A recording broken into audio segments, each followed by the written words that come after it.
Nararamdaman nyo ba ang tunay na kahirapan? Di ba hindi kasi mayaman kayo't kami naghihirapan? Kami ang nahihirapan sa bawat pasaning inyong ginagawa. Buwis kami ng buwis, kayo naman ang nagpapasaya. Tinatawanan nung lamang ang aming paghihirap, habang kayo'y nagpapakasasa, kami lalong lumalayo sa asenso. Maraming kababayan ko ang lubog sa hirap at luha.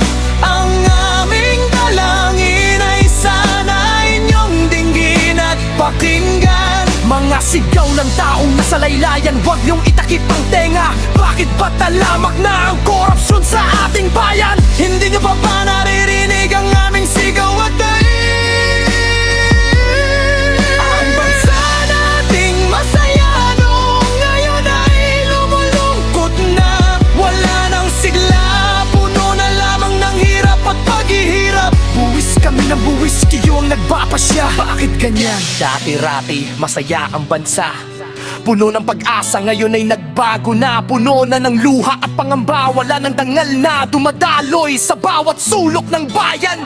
Tanging hirap at gutom na lamang ang aming kinakaharap. Buwis kami ng buwis, kayo naman ang nagpapasaya. Kaya sana'y gamitin nyo ito para sa ikagaganda ng bansa.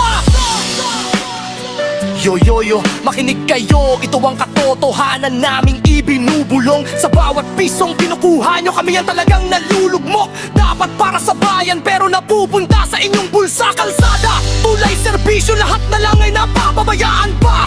Kami ang nagbabayad, pero kami ang walang matamasa.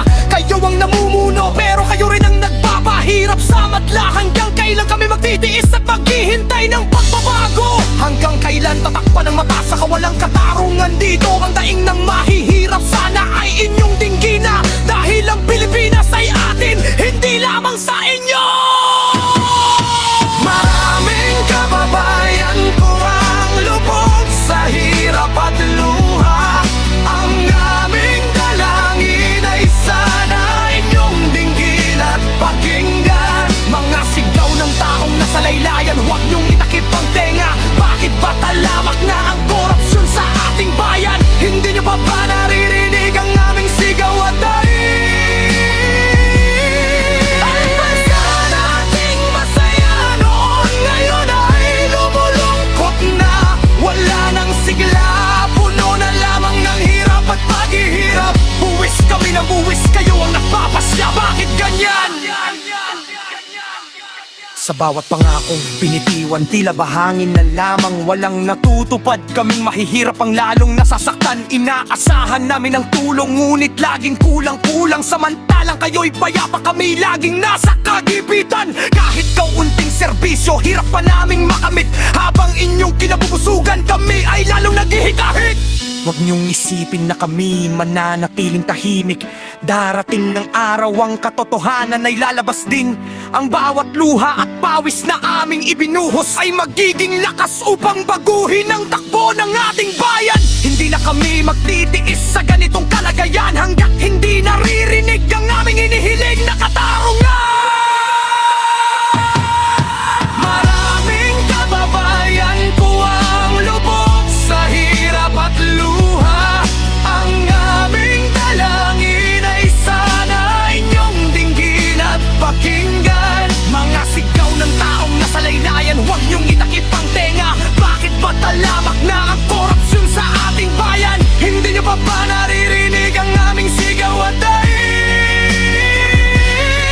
Ang bansa nating masaya noon ngayon ay lumulungkot na.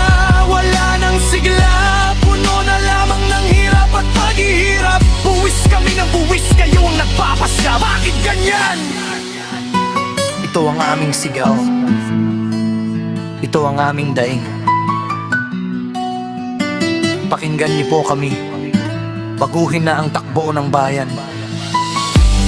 Para sa Pilipinas, para sa susunod na kabataan. Wala na sanang korupsyon, wala nang paghihirap. Buwis kami ng buwis, sana'y makatarungan na.